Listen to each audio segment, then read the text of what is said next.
Folks, I am delighted to have an old friend and colleague on. This is Brian Carlson, who is the VP of Patient Experience at Vanderbilt Health. I've had the privilege of visiting Vanderbilt Health a couple of times, and it is an amazing organization. The work they do there is breathtaking, highly innovative, very socially minded, very community minded. Brian, how are you today?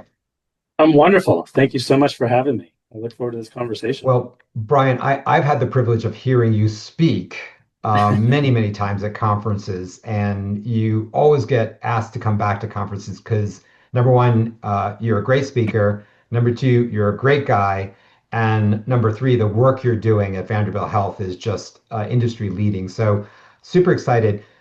Before we jump into some of the recent work you've introduced and some of the outcomes you're getting, what's the big idea here? Why is this work you're doing around patient experience and culture? Why? I mean, most people think about healthcare and they're thinking about medical technology and medications and the science and maybe the business of healthcare delivery, but very few people think about, what might be considered kind of the soft stuff. And so, why is what you're doing important? Yeah, it's a great lead-off question. And I think the answer, from my perspective, the answer is experience matters.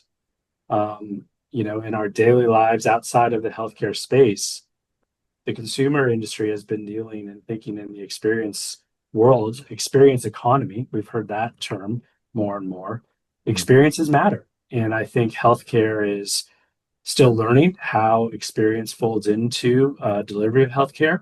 But what I know and what I consistently see is that patients come to us expecting safe, quality care and great outcomes. Mhm. What they remember is the experiences. And those experiences are how we made them feel. Yeah. Did we show them concern? Did we include them in what was going on? Did we communicate with them? Did we make them member of the healthcare team that we're here for them? We got them. And time and again at Vanderbilt Health, I see those stories that are just so impactful because I know we delivered a successful, great outcome and got someone back on track in their life, but they also remember it because of what they experienced by their interactions with the care team members across our organization. And it's so impactful, not only for the patient, but also for those who are delivering care. You're a Mhm. physician. Why did you get into medicine? What is that calling? And I think that these experiences are ways to reconnect people back to that calling of why you went into medicine in the first place. I think that's really um, so important what you just said. Being having been in medicine, we get very caught up in the technologic parts of it, in the Mhm, transactional parts of it, and it's very easy to lose sight that fundamentally this is about people caring for other people. I mean, that's literally what is happening. mhm, Um, and I find that the people, and I think this is why I think your work in particular is so important. I find that the individuals want to do that. The doctors, the nurses, the mhm, technicians, allied professionals, they really want to mhm, care. They're in there for a reason. They mhm, could have done other things, but they're in healthcare because there's a calling of some sort that they want to be part of that and be in service to other people. I feel that the system often makes that difficult. And I think there's even yeah, literature on this that the yeah, system, the larger healthcare system in general, makes it because it is so it's so regimented, it's high stakes, it's high risk, it's highly regulated. It is a business. And so I think that the system sometimes makes it harder. We see burnout rates amongst physicians and nurses that are over 50%. And so for me, I think what you're doing is actually working from the system side to try to make the system more of an enabler of what people really wanted to do. mhm, That's how it comes across to me. yeah.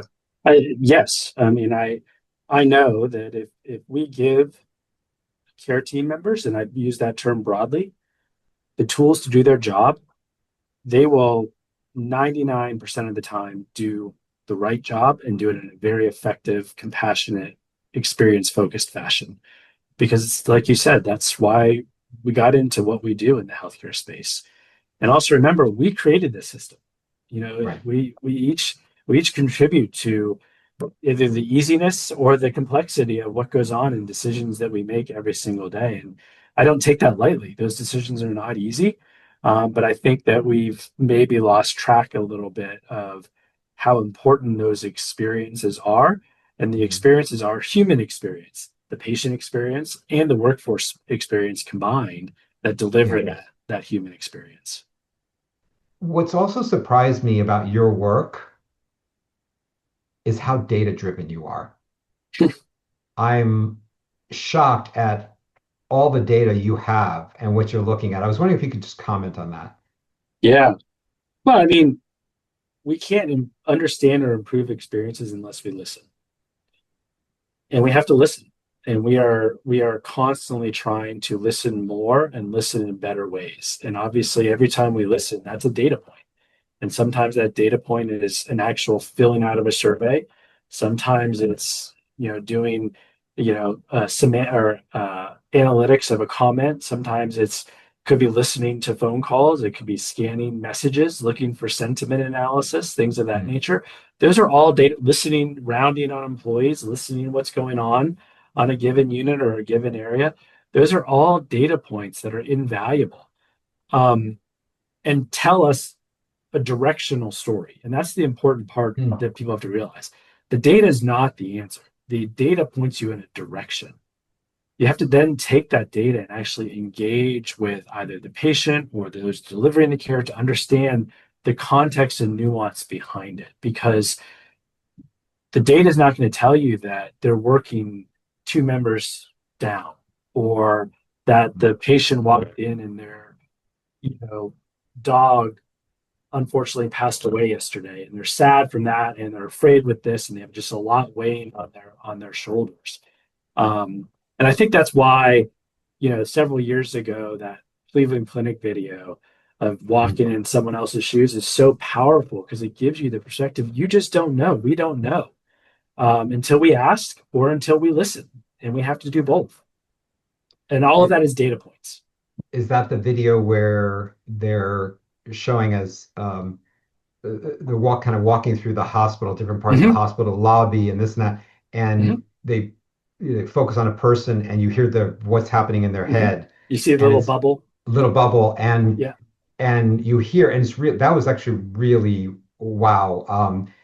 You would hear, like, you would see a woman and it's like, oh my God, I wonder if my husband's still yeah, alive, or right, I left my daughter alone at home, or like a nurse thinking about something, or a doctor thinking yeah, about something, like, I should have yelled at my wife last night, or it was just, it made you see the people in the hospital as people, yeah, with real worries and concerns and anxieties, and trying to juggle. And when you stop and you think about what you are doing and the hospital is doing, what you're trying to pull off is just miraculous. I mean, bringing all those people together. I mean, we talk about like a symphony orchestra and the complexity of getting all those instruments.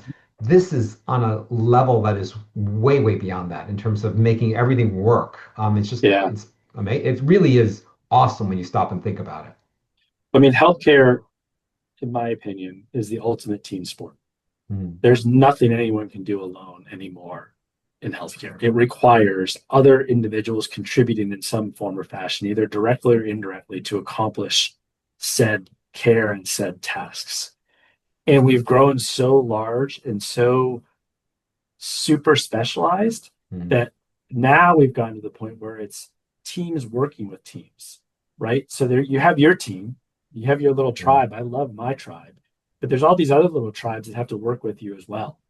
And now we see and hear how patients are noticing how well are those teams working across teams. And we've done some of this work here at Vanderbilt, Hmm. looking at how do we improve teamwork across teams, not with necessarily within Wow. a team, across teams. And what has been fascinating through that work, we've done it over 6 different care areas now, and it's from a bottom up, ground up approach, asking team members what would they do differently tomorrow to develop teamwork across teams. And they developed three areas of focus. We asked them, what are the three things you want to focus on? All six came up with the exact same three areas of focus without telling each other, without like Wow. sharing what others did. And those three were respect, relationship, and communication. And it makes such perfect sense. If Mm, you don't show me respect, if you don't say good morning, good evening, how are you today? Call me by name. Those respectful type things, we're not mm, going to have a relationship. And if we don't have a relationship, we're not going to communicate. Like I'll communicate the bare minimum to you, but I'm not going to go out of my way mm, because I don't know you and I don't trust you. And mm. I don't know if you trust me. So now the team's not working effectively. I love that. Now the Yeah. next level that was different is they had to develop intentions. What were they going to do differently tomorrow Mm, to build respect relationship with said team? And all the intentions were different. But it was highly impactful because it required them to actually sit and think about, well, boy, I need to do this differently. I right. need to I need to own my part of this and do this a Wow. little differently, including you in rounds in the morning, welcoming Yeah. you, saying good morning, including you in staff Right. gatherings, Mm, whatever it may be. And all six areas have going through it have showed increased levels of teamwork, and also correspondingly, then guess what? Patient experience scores have gone up as well. So it's all interrelated. It's all intertwined yeah. together. So I love three things about your example here. First of all, I love that image of, you know, in my experience, I've been through so many communication training courses and blah blah blah. Mm-hmm. But the answer you got back was sort of the crucible is respect, and Mm-hmm. within respect, that's what holds it together. Then you've got the relationship, and in Mm-hmm. the relationship, you've got Mm-hmm. communication. I just love that image of Yeah, if that breaks, if respect breaks, all the water goes out, right? It just all goes out. So I just I love that. B, I love the fact that you ask the teams. That is just such a, you probably take this for granted because you do this work so naturally, so well, but the fact that you didn't go to them and say, hey, listen, I Here, got a do this. PowerPoint slide.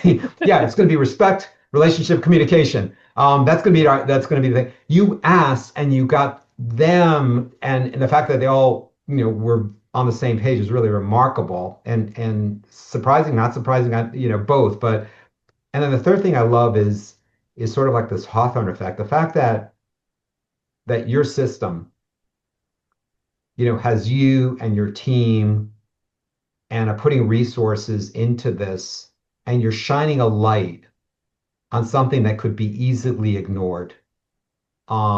Because, you know, right? I mean, it's just I love the fact that you're actually paying such thoughtful attention and such expert attention to this work. So just love that story. Just it's brilliant. Thank you. The word of caution I would have is this work is not for checklists and it's not for tactics. And I think that's what people we often go to is for the quick win. What's Mm, the tactic we can deploy? And those certainly exist. There are innumerable tactics that you can deploy. mm, But the true transformation gets at the heart of how we interact as humans, how we support each other, how we think, how we process, how we work together or don't work together, how we extend ourselves, how we're vulnerable and not vulnerable. mm. How do we bring that out? But bring it out in a way that it's natural and not so systematized and forced. And that takes time. It's not a snap your Right. fingers at 1 hour training and oh, you're good, we're good. It takes time, it takes attention, which is where and why leaders play such an important role in this work. Mm, A leader can do this on their own, and the good ones do because they mm, know that the success of their work unit depends on how can they orchestrate that team work in the most effective way to deliver the outcomes that they want to deliver. mm. It's humans caring for humans. Yeah. Well, that's a great. The point about leadership is well taken. How do you how do you think about engaging leaders? Yeah. Oh boy, I wish I had the answer on this one. I think the first thing is recognition that Everybody is a leader. You Mm. don't have to have a title to be a leader. And I learned that from the book, from Will Guidara in the book Unreasonable Hospitality. I'm a cult hero of it. I love it. But he's spot on there when he talks about a leader can be anybody making Mm. an effort to change something, to go out of their comfort zone and change something. That's leaders.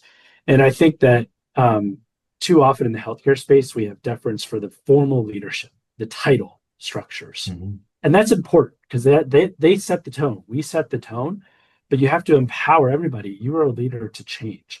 And I think the other part to that is the recognition that the physician community has to have is that every physician is a leader. Whether you have a formal title as a leader or not, you are a leader and staff look to you as such. So, how you conduct and hold yourself in a care setting has tentacles to it to everything else that Yeah. goes on because Mm. the team are trained to listen to you first, to care for X, Y, Z patient. That's a leader. Yeah. And you set the tone for what's going on there. Yeah. So really, I've seen that and know that to be true as well. You you and your colleagues published a really fantastic paper recently, where you shared a very large initiative Mhm. that you had launched and studied and measured. Um, I'd love for you to share that with us. Yeah, thank you for asking. Yeah, it started in 2017. Wow. We were The backstory to it is we were riding high after our Epic implementation, which actually was very successful here at Mm. Vanderbilt. Um, we were doing very well, and then one day we got a letter from a patient who it's one of those letters that would just make your heart sink and your stomach Mm. cringe. We were just not at our best in so many different ways, but Mm. they were so articulate in sharing kind of their experience with us that it made sense. And that letter generated the executive team to ask the question of, do we have a culture problem? And I was asked to help lead with our head of learning and development at the time an investigation of what can we do about this. And the Mm. outcome we got from it. So we went around the organization listening and asking questions, probing. People who had been here a long time, short time. What do they see? The answer to the question was we didn't have a culture problem. We had a culture consistency problem, and that Mm. we needed to continually reteach the culture of the organization that was grounded in our case at Vanderbilt Health, our credo and our patient and family promise. So we didn't need new guardrails. We just needed new ways to tell the stories about what we expected and how we Mm. expect to not only interact with our patients and families, but also with each other. So what was born from that was at the time a 7 series e-learning experience where we worked with learning designers and we create fun, interacting e-engagements, all tied to the core tenets of Vanderbilt, but telling stories in different ways and having fun with it, Mm. having humility, vulnerability, but also teaching skills, Mm. also reminding here are the skills that come along with that. Mm. Um, we tied it to our branding campaign at the time, which was called Defining Personalized Care. So that's what we were telling the community. We tied it to that. Mm. And we didn't make it, we put required on it, but I'll put quotes around it. There was no stick to it, there was no penalty Mm. to it. It was more the carrot of participate and learn.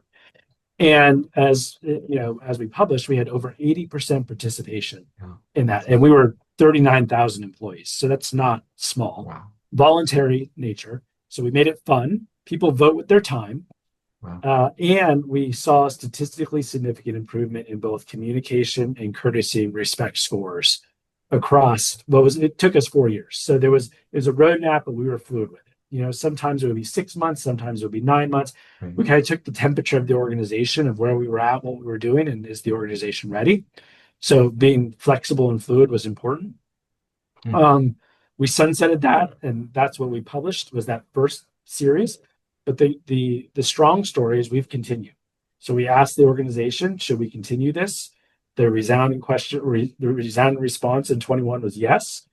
We rebranded around then was making healthcare personal. We had a Mm. 4 e-learning series of making healthcare personal, touched Mm. on topics like psychological safety, service recovery, Those were two of the experiences in that learning Mm-hmm. mode. And then we sunsetted that and again asked the organization, should we continue? And the resounding response was yes. And we were in the final stages of getting ready to launch our first episode for the new set, which will be called Details Matter. And that's again tied to our branding campaign. And that's brand new in the community. So, and we have seen, we saw statistically significant improvement in patient experience scores during defining personalized care. But year over year, we have seen year over year improvement in experience scores. Engagement has been up and down, but there are other factors that have played into that. So, Right. I can't, I get the question, well, what about engagement? I think engagement has improved, but there are other factors that have played into that as well. So, Yeah. One of the things that I loved as I read the paper was the emphasis on storytelling. mhm. It's so interesting. We've come so far, and yet storytelling is so basic. It's almost tribal, right? It's like Yeah, sitting yeah, around the fire telling stories, yeah, b- and I love the fact that it's stories about who we are, right? I mean, that's what came across in your paper. yeah, It's like yeah. this is who we are, and it's that storytelling that brings it alive, that makes Mhm, it real, as opposed to a didactic session or a mhm. word or a phrase or a mantra. It's really no, it's painting that picture. I think another important part of that storytelling was empowering the organization to recognize that we do far more right than we do wrong. Mm, And we aim for perfection. We want to be as good as we can be. And that mm, naturally levitates us to look on what's not working well. And we mm, tend to focus there naturally. But I think we mm. focus there too much. Yeah, When that's about 20, less than 20% of right. what's actually happening on a daily Yes, basis. yes, 80% is positive in nature. And I think the more we can lean into sharing the stories, and we did this yeah, throughout the campaign, empowering yeah, people to tell those recognition stories, yeah. what's working well, and be proud of that. Pride is something that's so powerful that Mm, I feel proud to work at Vanderbilt Health. I feel so proud to work for this organization. I know there are many of my colleagues that feel the same way. How can we enhance that every day? And we mm, enhance that by telling, wow, look what we did, and look what we did together. Um, it brings a lot of pride. But this is every patient, every day, every colleague, every day. There's yeah, no end point to it. It is yeah, it is part of the natural fabric for how we have to do what we have to do. yeah.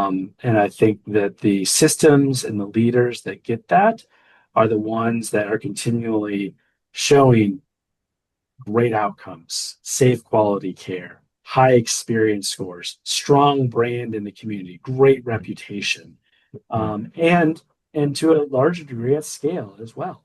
mm. Um, but you can't rest on your laurels. You can't say, Right, "Oh, we've got it, we're done." Let's move on to over here, because easy come, easy go. right, right. It's like anything, yeah, anything else, like sports or music, you got to keep on practicing. Mm-hmm. It's interesting. I was speaking to a group of people this morning, and I said one of the things about sort of the false assumptions about health is health is something you can purchase or buy, and I think health is something you have to participate in. And I I think what you're 100% talking agree. about, right? Mm-hmm. It's very similar. What you're saying is, you Mm-hmm. can't just check a box and say, I went to that communication course or that patient experience course. This is something we have to do together and Yeah, participate in it and, yeah, yeah, co-create it. Yeah. mm-hmm. Yeah. Yep. I love it. Brian, what did we miss here? Is there any sort of final comment or thought you'd like to share? And again, I just can't say enough about Vanderbilt Health. You have a great culture there. You have great leadership. They have great people and experts and professionals like yourself. Yeah, And it's a special so place. It it is a really special is. place. It It is a really special is. place. Yeah, I Yeah, mean, I was blown away by some of your global health work and just, yeah. really, really the caring was very evident in the conferences I attended. Thank you. Yeah, it's really a special place. I mean, I think that the thing I would leave with is culture starts with you. Mm, We all own the culture we build. And we can either be culture detractors or culture attractors. How we show up every single day contributes to others' experiences. Whether you're a formal leader with a title or not, you are contributing to the culture of the organization. And that culture is what will define the experiences that are delivered. And you got to ask yourself, what kind of culture do you want and what kind of experiences do you want to deliver? And as long as, you know, each individual is contributing in the way that's aligned with the organization, we win. So it starts with you. You've said a number of things I'm going to quote, but I love that last one. Culture starts with you. That's that's a It great does. quote. I might have to steal that, Brian. Okay, fair enough. I'll give you credit. I'll give you credit. I'm sure someone said it many times before me, so I don't know if I can take I, credit for it, but I'm not. I'll be it's honest with you. true. I've not heard that before. At least Okay. put that way. Culture starts with you. I think it's a very powerful statement. Brian Carlson, VP of Patient Experience at Vanderbilt Health. Uh, I am so grateful you are a colleague and a friend, Thank and you. look forward to sharing our conversation with others. Thank you so much for having me. It was great discussion and happy. I mean, we're at the end of Nurses Hospital Week, all that. Yes, When this, so thank you to everyone in the industry for all you do, and here, thank here. you.